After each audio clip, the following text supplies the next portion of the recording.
¿Bien? ¿Está bien?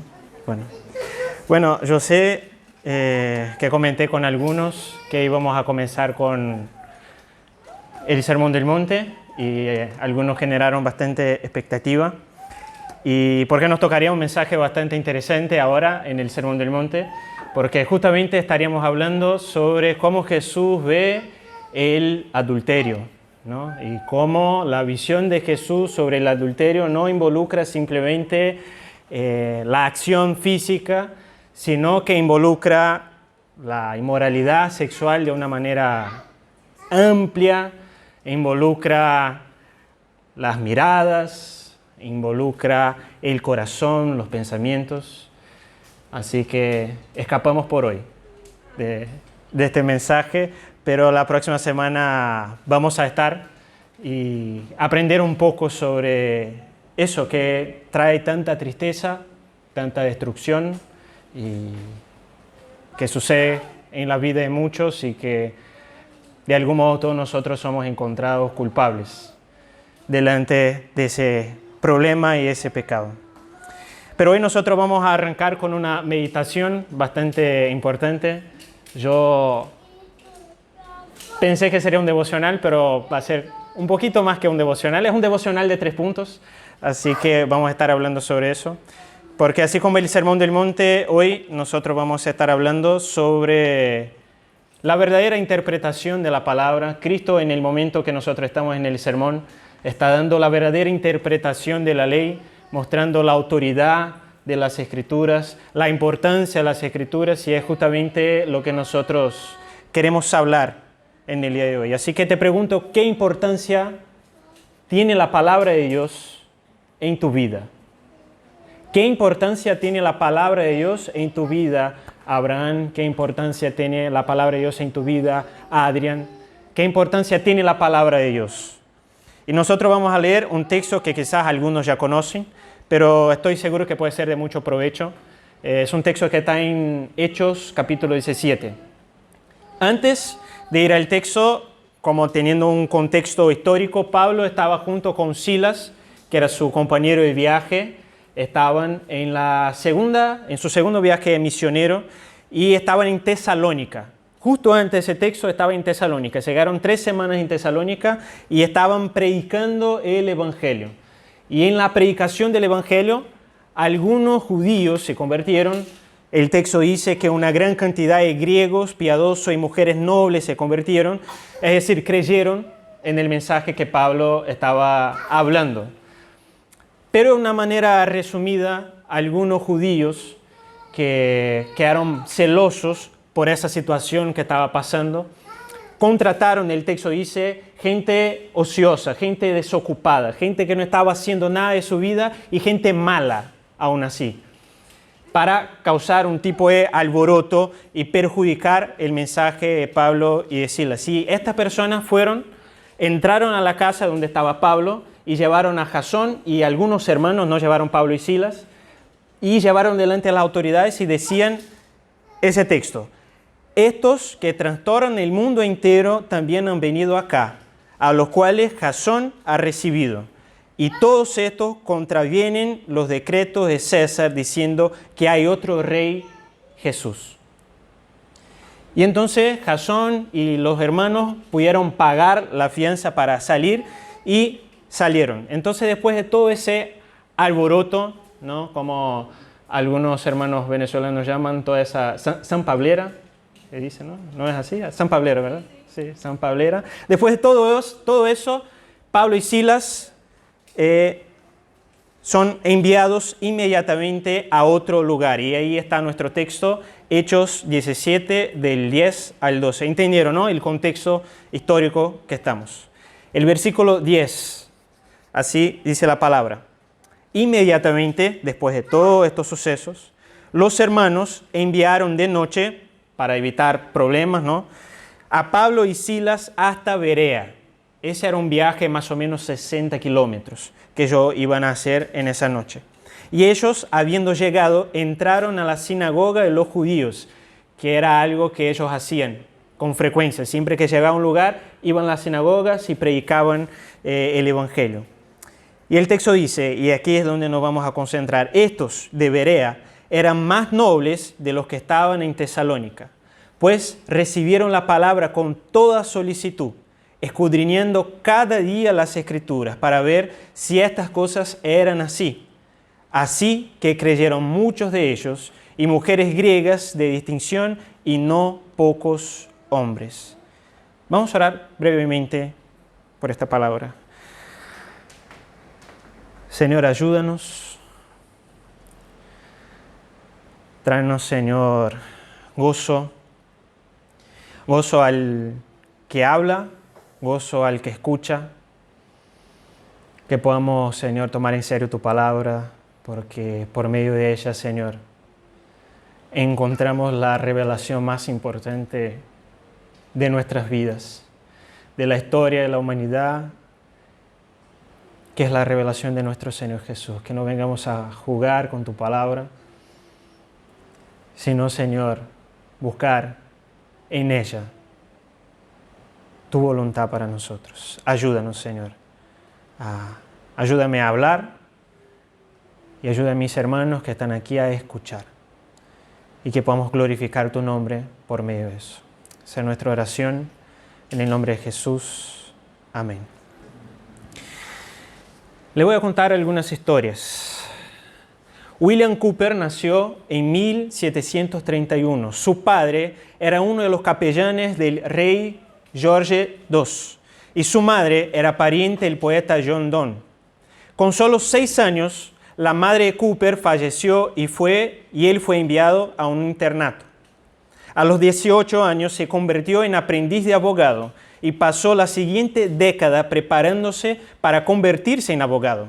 Cuando estaba a punto de presentarse al examen para ejercer la abogacía, sufrió un ataque de nervios. Bueno, eso con algunos pasa también, ¿no?, en la medicina. Pero en su caso fue muy grave y él fue ingresado a un hospital psiquiátrico. Un día Cooper encontró una Biblia en el banco. La abrió, la leyó. Se acercó al relato de la resurrección de Lázaro, que según él le mostró la misericordia del Salvador. Entonces supo que necesitaba consultar el libro de Romanos y fue a Romanos 3:25, donde leyó: Cristo Jesús, a quien Dios ofreció como propiciación por medio de la fe por su sangre, para demostrar su justicia. Fue al leer este versículo que Cooper dijo que se convirtió de inmediato y escribió: los rayos plenos del sol de la justicia brillaron sobre mí. Vi la suficiencia de la expiación que Él había hecho, mi perdón sellado en su sangre y toda la plenitud e integridad de su justificación. La historia de William Cooper. Ahora la historia de Aurelio. Él dice: lloraba con muy dolorosa contrición de mi corazón, pero he aquí que oigo de la casa vecina, como de un niño o niña, una voz que decía, cantando y repetía muchas veces: toma y lee, toma y lee. De repente, cambiando de semblante y así reprimiendo el ímpetu de las lágrimas, me levanté, interpretando eso como una orden divina, que abriese el códice y leyese el primer capítulo donde topase. Lo tomé, lo abrí y leí en silencio el primer capítulo que se me vino a los ojos, que decía: no en comilonas y embriagueces, no en lechos y en leviandades, no en contiendas y emulaciones, sino revestidos de nuestro Señor Jesucristo, y no cuidéis de la carne con los demasiados deseos. No quise leer más, ni era necesario tampoco, pues al punto que defina la sentencia, como si hubiera infiltrado en mi corazón una luz de seguridad, se disiparon todas las tinieblas de mis dudas. Después entramos a ver mi madre y se llenó de gozo. Le contamos el modo como había sucedido y saltaba de alegría y cantaba victoria, por lo cual te bendecía a ti, que eres poderoso para darnos más de lo que pedimos o entendemos, porque veía que le había concedido respecto de mí mucho más de lo que constantemente te pedía con sollozos y lágrimas piadosas, porque de tal modo me convertiste a ti, que ya no apetecía otra cosa, ni abrigaba esperanza alguna de este mundo. Y una última historia. En una mañana de domingo, Una feroz tormenta de nieve alteró los planes de Carlos. Incapaz de llegar a su destino original, se desvió hacia una pequeña calle lateral y entró en una humilde capilla de metodistas primitivos. El lugar estaba casi vacío y el pastor oficial no pudo llegar debido al clima. Y en su lugar, un hombre sencillo, un zapatero, subió al púlpito.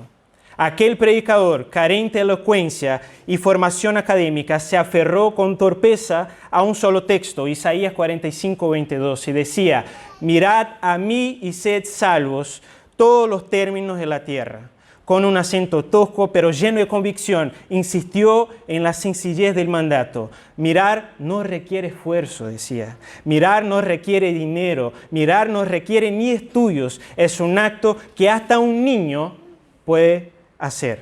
Exhortó a la congregación a dejar de mirarse a sí mismos y sus sentimientos o incluso a la obra del Espíritu para mirar únicamente a Cristo crucificado, sepultado y resucitado. Al notar al joven desconocido bajo la galería, el predicador fijó su vista en él y exclamó con crudeza: joven, te ves muy miserable y lo serás siempre si no obedeces mi texto. Mira Jesucristo, mira, mira, mira. No tienes nada que hacer sino mirar y vivir. En ese instante el Espíritu aplicó la palabra con poder. Carlos Spurgeon comprendió que la salvación no dependía de hacer 50 cosas, sino descansar en la obra terminada de otro. Como el pueblo herido que miraba a la serpiente de bronce, Spurgeon miró a Cristo. La nube de condenación se disipó y el sol de la justicia inundó su alma. Aquel que entró miserable salió redimido por la fe sencilla en la sangre preciosa de Jesús. Bueno, fue una larga lectura. Estas tres historias, estos tres ejemplos, muestran el impacto de la palabra de Dios. Tan solo un versículo para algunos, tan solo una predicación sencilla para otros, porque la predicación de la palabra de Dios, la verdadera predicación de la palabra de Dios también es palabra de Dios. Spurgeon, por medio de una predicación de un zapatero, fue direccionado a mirar hacia Cristo por medio de la palabra. Ese es el poder de la palabra. Esa es la palabra que una sencilla predica con el Espíritu operando en el corazón, conmueve el corazón y lo transforma. William Cowper, cuando se deparó con la palabra, tuvo la vida transformada y pudo ver que en Jesús sus pecados eran perdonados. El corazón de piedra de William Cowper se transformó en un corazón de carne. Él recuperó su salud mental, salió de ese hospital psiquiátrico y compuso varios himnos profundos guiados por esa misma palabra. El himno 98 del Himnario Bautista, si alguien quiere leer después, es composición de William Cowper. Y Aurelio, la segunda historia, que vivía en medio a mujeres, toda clase de moralidad y depravaciones, por medio de la lectura de un versículo, de una porción en Romanos, fue convencido de pecado, fue convertido y se transformó en uno de los grandes teólogos de la historia, que conocemos como San Agustín. Su nombre es Aurelio. Y en un momento de sus confesiones, él dice a respecto de ese momento: heriste mi corazón con tu palabra, y yo te amé. Vuelvo a preguntar, ¿qué importancia tiene la palabra de Dios en nuestras vidas? ¿Cuál es el impacto de la palabra de Dios en nuestra vida? Para aquel que fue herido y transformado, la palabra es fuente de esperanza, de consuelo, es fuente de verdad. Al abrir nuestras Biblias o escuchar un sermón, nosotros no estamos delante de una palabra cualquiera. Estamos delante de una palabra que es viva y es eficaz, que es más cortante que cualquier espada de dos filos, y ella penetra hasta partir el alma y el espíritu, las coyunturas y los tuétanos, y discierne los pensamientos y las intenciones del corazón. La palabra de Dios, que muchos la tienen física y otros la tienen en el teléfono. La palabra de Dios no es impactante solamente en nuestra conversión. La palabra de Dios debe impactar toda nuestra vida cristiana. Pablo va a decir que la palabra de Dios es suficiente para preparar al hombre o a la mujer de Dios de una manera perfecta, para que él esté perfectamente capacitado a toda buena obra. Y este mensaje ha cambiado la vida de muchos Williams, muchos Agustines, muchos Carlos. Este mensaje ha cambiado mi vida y es muy probable que la vida de muchos acá ha sido cambiada por un mensaje, por esa palabra. Y sigue siendo cambiada. Pero ese mensaje también ha sido tergiversado y usado por muchos para mentir, para engañar, para oprimir, para sacar dinero, para destruir la vida de algunas personas. Y como pueblo de Dios que conoce la importancia de la palabra, ¿cómo nosotros lidiamos con la palabra? ¿Cómo es nuestra relación con esa palabra? ¿Cómo dicen las Escrituras que nosotros debemos lidiar con las Escrituras? Y aquí nosotros vamos a estar hoy meditando un poco en los bereanos. No sé quién conoce los bereanos. ¿Quién conoce los bereanos? Levanta la mano. Bueno, algunos no conocen los bereanos. Los bereanos no eran creyentes en ese momento. Pero nosotros vemos en ese texto, y justamente estaba hablando con Ricardo eso, cómo Dios estaba preparando sus corazones. Cómo es un corazón que es transformado por la palabra y un corazón que ha sido preparado por Dios, por la palabra, tiene que actuar, cómo tiene que lidiar con las Escrituras. Y aquí nosotros vamos a comprender 3 características. La parte más larga es la introducción. De aquí en adelante, bastante más rápido vamos. Aprender 3 características de aquellos que comprenden la importancia de la palabra de Dios. Y ahí podemos ver cuál es la importancia de la palabra de Dios en nuestra vida y ver si nosotros presentamos esas características de alguna manera. El punto 1 es que aquellos que comprenden la importancia de la palabra de Dios reciben la palabra con solicitud. El texto dice que estos eran más nobles que los que estaban en Tesalónica, pues recibieron la palabra con toda solicitud. El texto habla que eran más nobles y esa no era una nobleza de plata o de condiciones financieras, sino que era una nobleza por la manera con la cual ellos actuaron por la predicación del Evangelio. Ustedes se recuerdan por la introducción, el contexto histórico, que los de Tesalónica, algunos recibieron, pero otros hicieron un alboroto para causar división y expulsar a Pablo y Silas del lugar. Pero los de Berea eran un poco distintos. Eran más nobles que los de Tesalónica, porque ellos recibieron la palabra con solicitud. ¿Qué significa recibir la palabra con solicitud? Esa palabra, solicitud, habla sobre prontitud, sobre estar con ganas de recibir, sobre un interés genuino en escuchar, ganas de oír lo que se va a hablar. Como Pablo estaba en la sinagoga, muchos allí tenían una relación con las Escrituras. Por eso digo que no eran creyentes, porque estaban ahí, probablemente eran judíos que estaban en ese lugar. Y ellos conocían las Escrituras como judíos. Sabían la importancia de la Escritura, sabían lo poderoso que era ese mensaje, sabían lo importante que era la Escritura. Y eso cambiaba la manera con la cual ellos escuchaban. Recibían con solicitud porque sabían la importancia que tenían las Escrituras. Y ellos estaban presentando un mensaje que decían que tenía que ver con eso. Y entonces escuchaban atentos. Ahora, para comprender un poco la importancia de escuchar atentos, o esa solicitud, imaginen, no sé si ustedes ya pasaron por eso, ir a ver una película con otras personas, donde una persona tiene mucha ganas de ver la película, y la otra está casi como que obligada a ver la película. No sé si te pasó en el cine, pero la persona que tiene ganas de escuchar, bueno, prepara el pochoclo, compra el pochoclo que es carísimo, pero está muy animada para ver la película, va ahí para ver y todo, está con la gaseosa, y la otra fue porque pagaron o cualquier otra cosa, pero no tiene ninguna gana de estar. No sé si ya pasaron por esa situación. Si ustedes, ¿cuál de las personas fueron ustedes, no? Yo ya fui ambas. Pero la gran pregunta es, ¿quién va a disfrutar más la película? Muy probablemente, ¿quién va a disfrutar más la película? La persona que fue con ganas. La persona que quería escuchar, que veía algo importante en esa película y quería verla. Es muy parecido con nosotros. Es muy semejante cuando se trata de nosotros.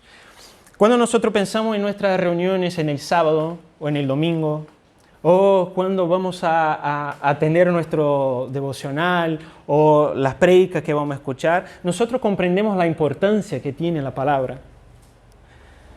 Como dije inicialmente, la predicación de la palabra de Dios es palabra de Dios.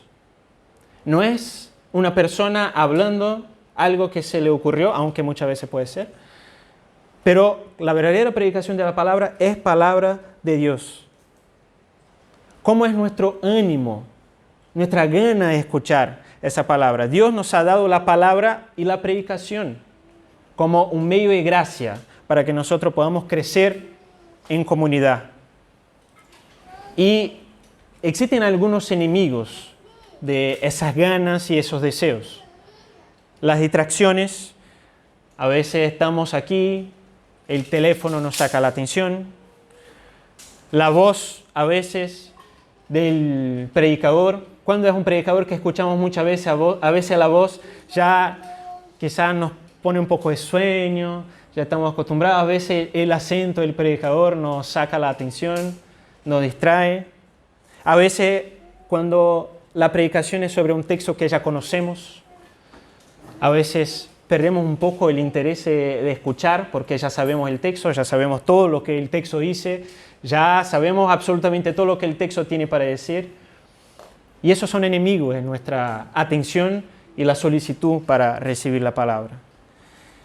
Pero no sé ustedes, pero yo muchas veces, escuchando una prédica otra vez, la misma prédica, cuando uno dice que ya conoce el texto, a veces escuchando la misma prédica, vi cosas que no veía antes.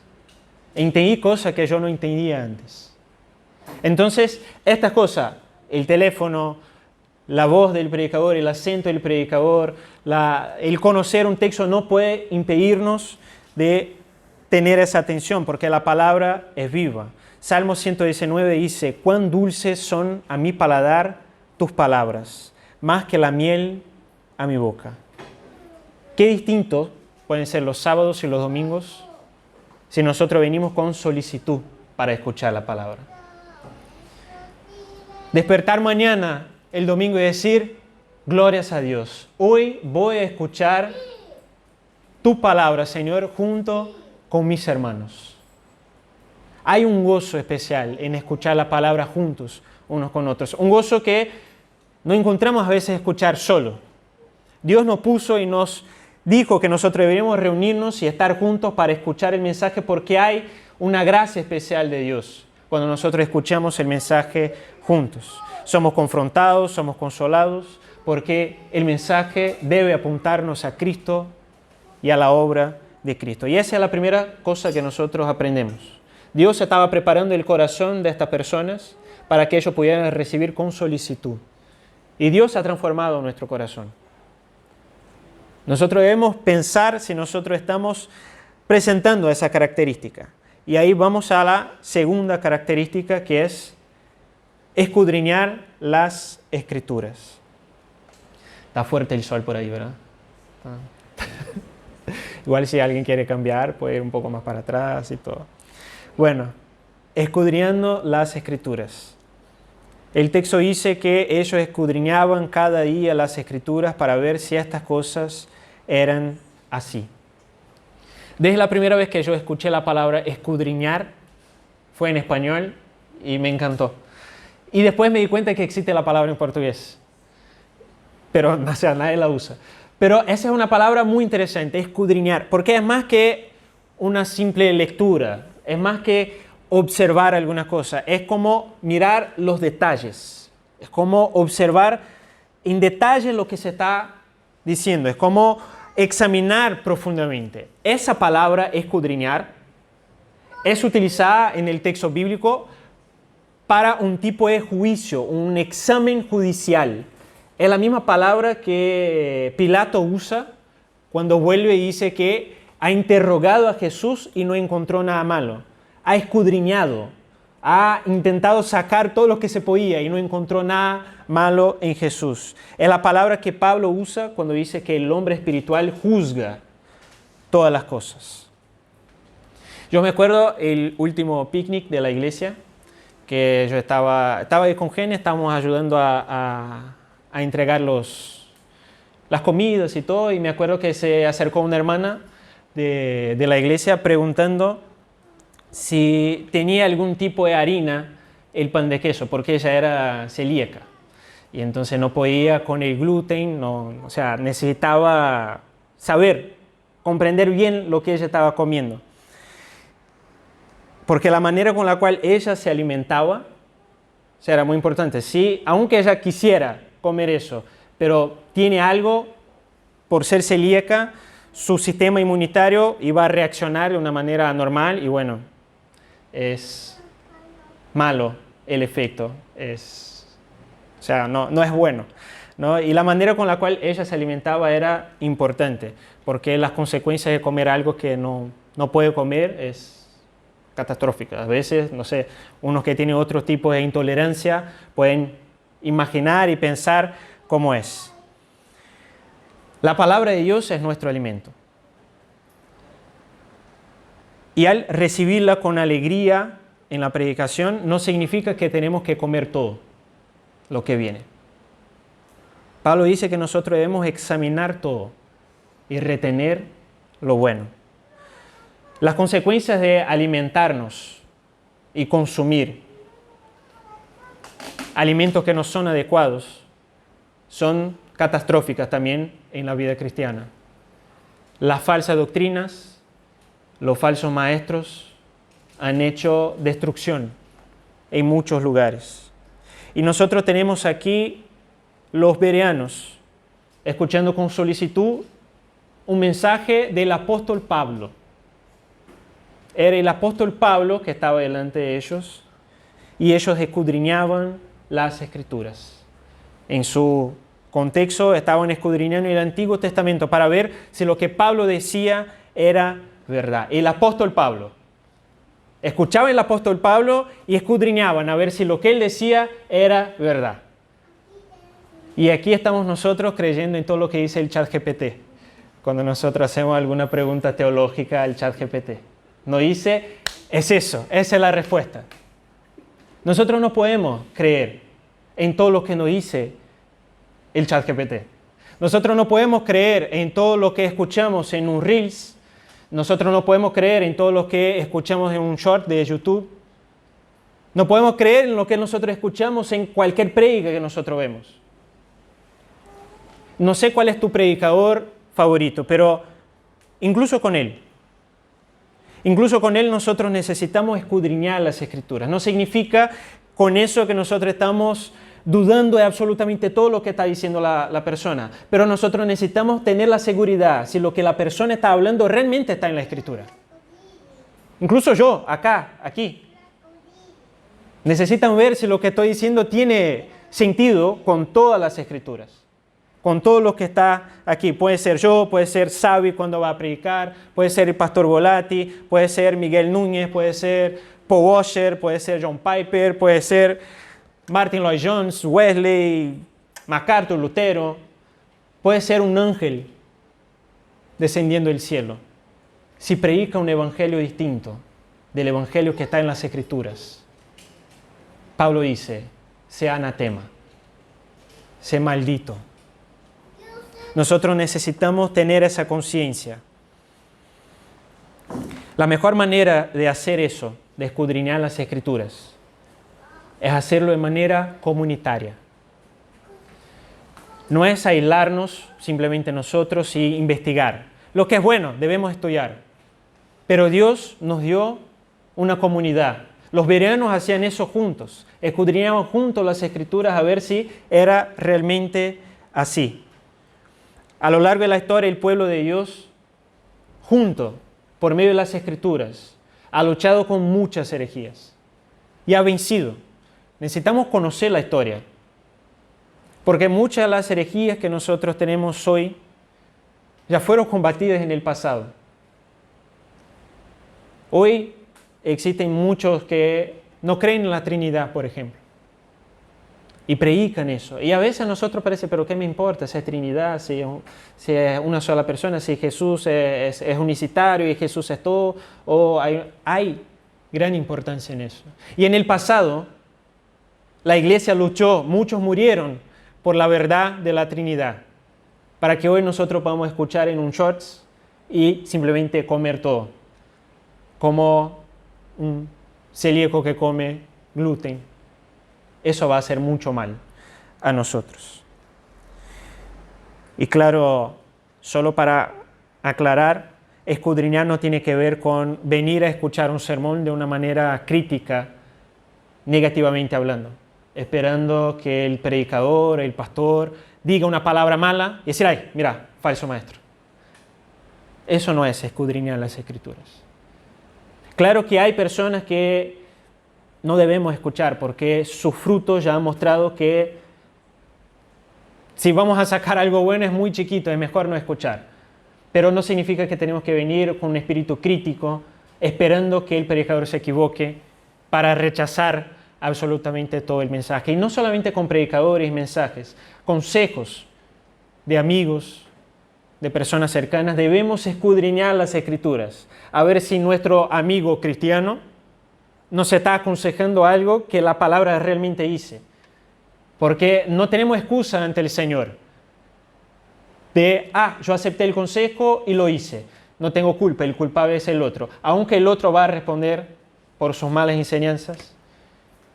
Y mejor hubiera sido no haber nacido que haber hecho eso. Nosotros también somos responsables por el celo con esa palabra. Entonces, el pueblo de Dios recibe la palabra con solicitud y examina, pues sabe lo precioso que es la palabra y el daño que hay en comer todo lo que viene.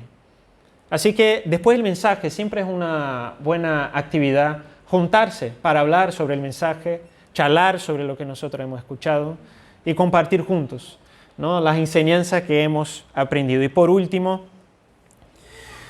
aquello que Dios ha preparado, aquello que Dios ha transformado, aparte de recibir con solicitud, aparte de examinar las Escrituras, dan fruto.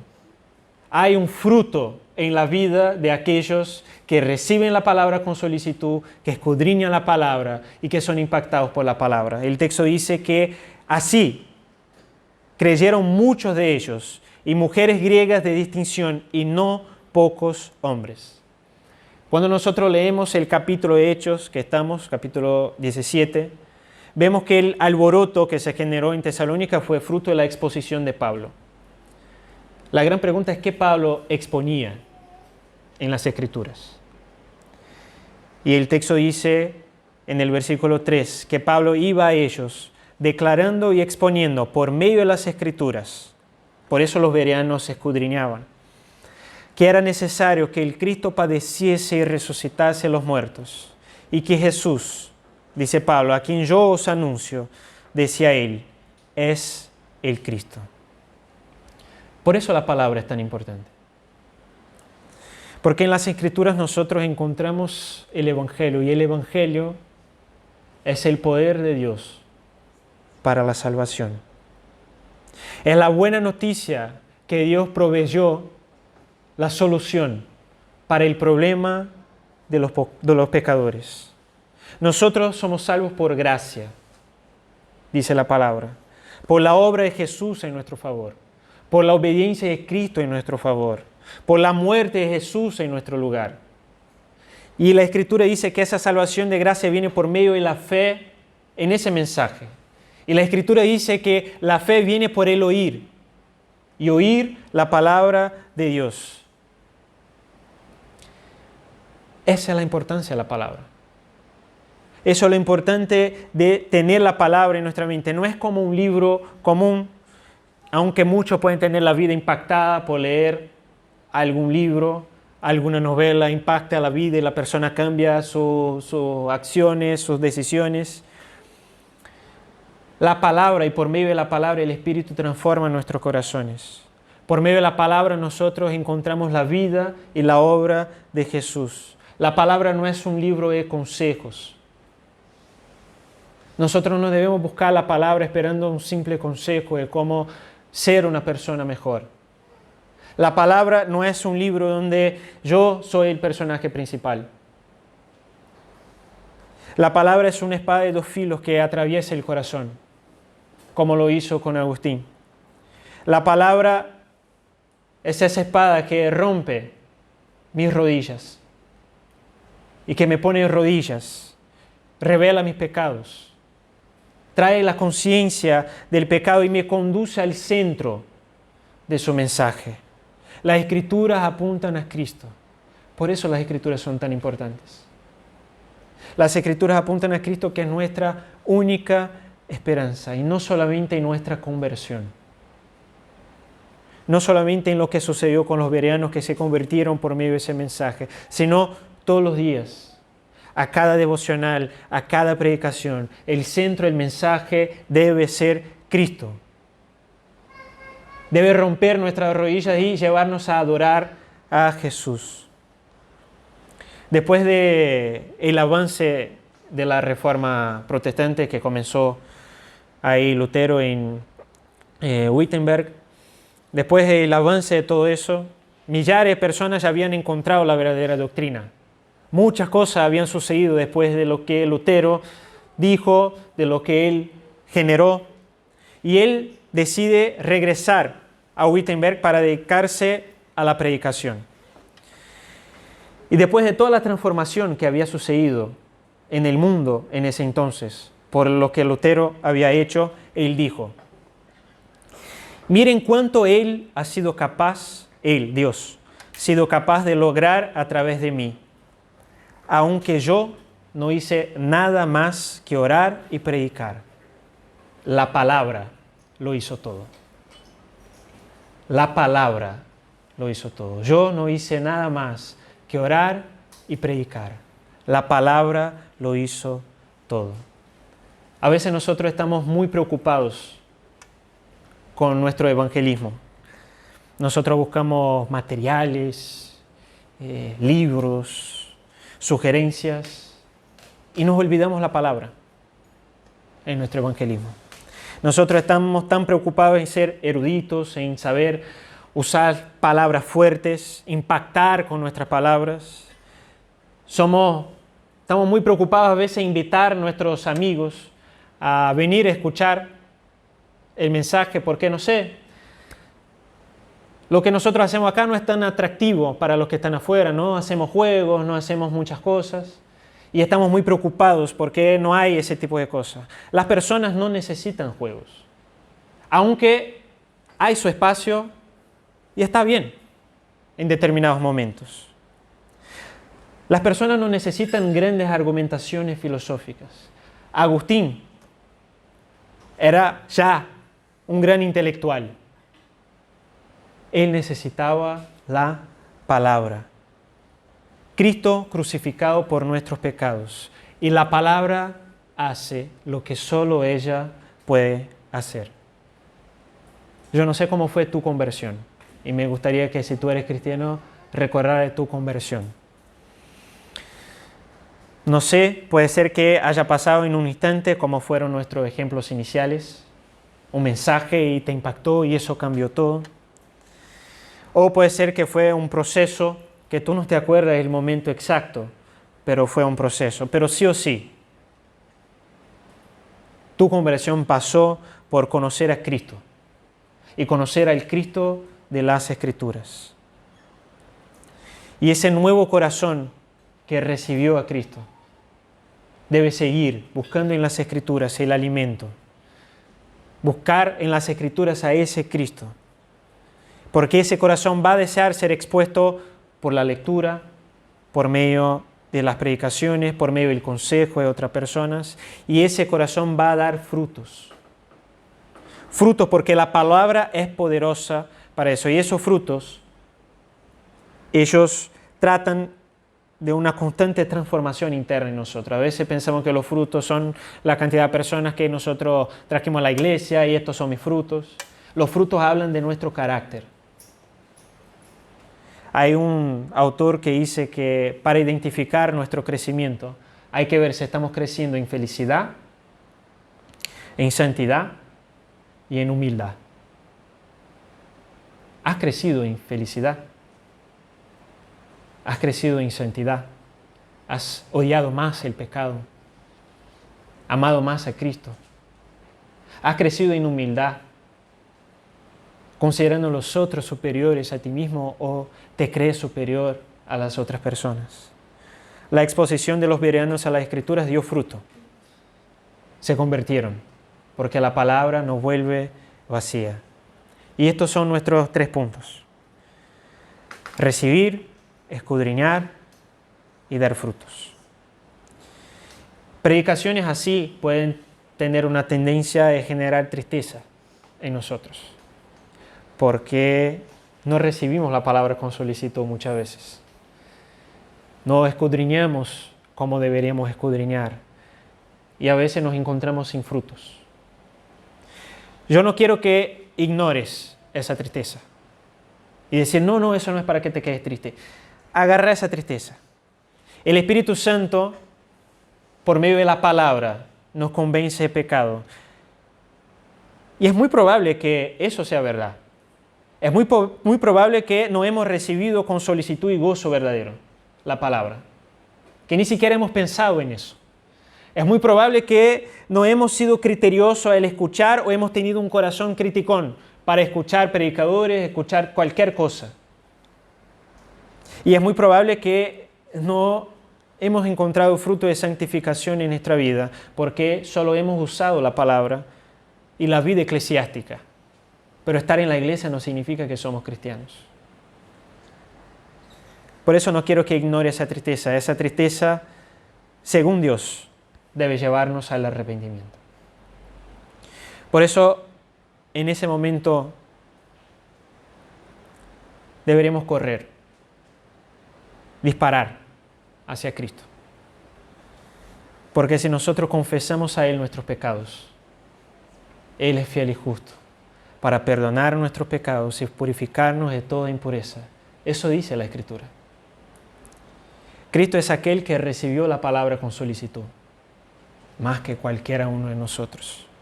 Porque esa palabra era su alimento y Él era el hombre bienaventurado que meditaba en esa palabra día y noche.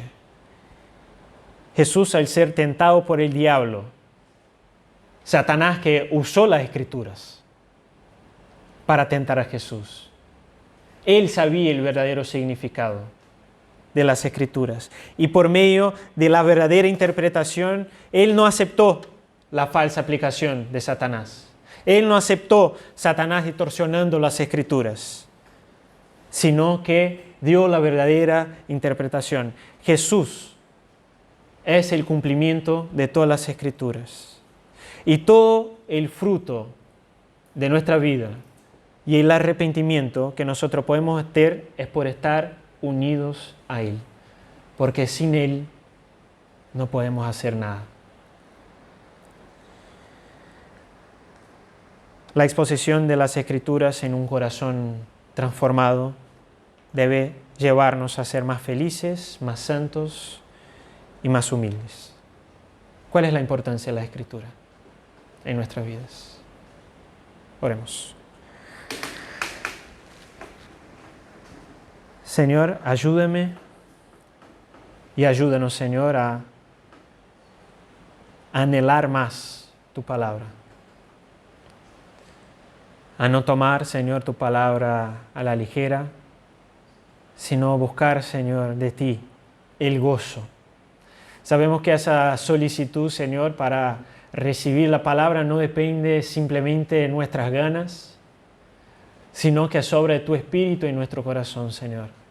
Te suplicamos, Padre, tráenos gozo. Tráenos gozo de escuchar tu palabra, Señor. Tráenos gozo de buscar a Cristo, Señor, en nuestros devocionales, buscar a Cristo, Señor, en las predicaciones, buscar a Cristo, Señor, mientras estudiamos, porque solamente Cristo, Señor, solamente tu Hijo puede transformar nuestro corazón por medio de la obra del Espíritu Santo. Sin Él nada podemos hacer. Ayúdanos, Señor, en este año a escudriñar tu palabra, Señor. A no aceptar cualquier alimento, Señor. y que aquellos que prediquen la palabra sepan que aquí existe un pueblo que escudriña tu palabra, Señor. Que se preparen, Señor, para predicar. Y que nosotros podamos, Señor, ver estos frutos en nuestras vidas. Crecer en felicidad, en humildad, en santidad, Señor. En amor hacia ti, en amor hacia nuestro prójimo. Y que tu nombre, Señor, sea santificado y exaltado. Ayúdanos a ser una comunidad que te ama y juntos escudriña la palabra. Así oramos en el nombre de Jesús. Amén. Amén.